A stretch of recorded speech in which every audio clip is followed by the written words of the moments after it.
कल्पवृक्ष book club महिला दिवस विशेष पुस्तक सत्र आयोजित। नमस्कार, उदयपुर डेली खबर में आपका स्वागत। उदयपुर कल्पवृक्ष रीडिंग क्लब द्वारा अंतर्राष्ट्रीय महिला दिवस के उपलक्ष्य में विशेष पुस्तक समीक्षा सत्र का आयोजन किया गया। भारतीय साहित्य में नारी के विविध आयामों पर केंद्रित पुस्तकों की समीक्षाएं प्रस्तुत की गईं। इस अवसर पर रीडिंग क्लब की सदस्यों ने अपने विचारों के माध्यम से नारी की शक्ति, संवेदना और सामाजिक भूमिका पर प्रकाश डाला। कार्यक्रम की शुरुआत रीना गुप्ता द्वारा प्रस्तुत पुस्तक एक स्वर सहस्र प्रतिध्वनियां की समीक्षा से हुई। इस पुस्तक के लेखक साकेत सुरेश हैं। ये कथा संग्रह भारतीय संस्कृति, मानवीय मूल्यों और समकालीन जीवन के प्रश्नों को पौराणिक और सामाजिक प्रसंगों से जोड़ते हुए प्रस्तुत करता है। रीना ने अपनी प्रस्तुति में बताया, पुस्तक की कथाएं समाज में स्त्री की भूमिका और उसकी अंतर्निहित संवेदनशीलता को प्रभावी ढंग से सामने लाती हैं। इसके पश्चात रुचि श्रीमाली ने संवर्धिनी महिला विषयक भारतीय दृष्टिकोण तथा भारतीय दृष्टि में नारी चिंतन पुस्तक पर अपनी समीक्षा प्रस्तुत की। नारी भारतीय समाज की सक्रिय सृजनशील शक्ति के रूप में प्रतिष्ठित है, न कि केवल पीड़िता।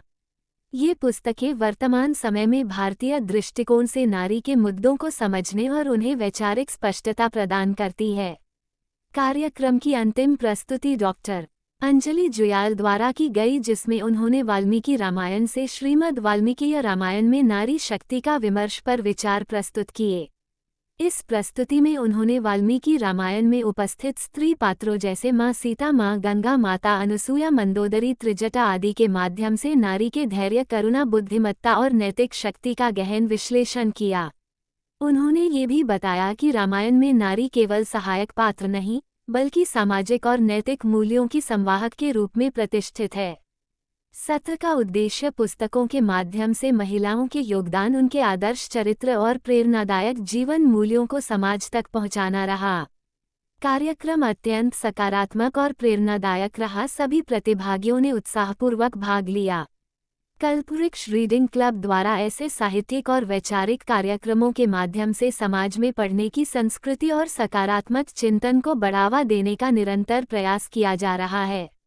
अंत में उपस्थित अन्य प्रतिभागियों ने भी अपने विचार साझा किए और इस प्रकार के साहित्यिक आयोजनों को नारी विमर्श को समझने के लिए अत्यंत उपयोगी बताया। कार्यक्रम में डॉक्टर लीना दवे, डॉक्टर किरण एवं श्रीमती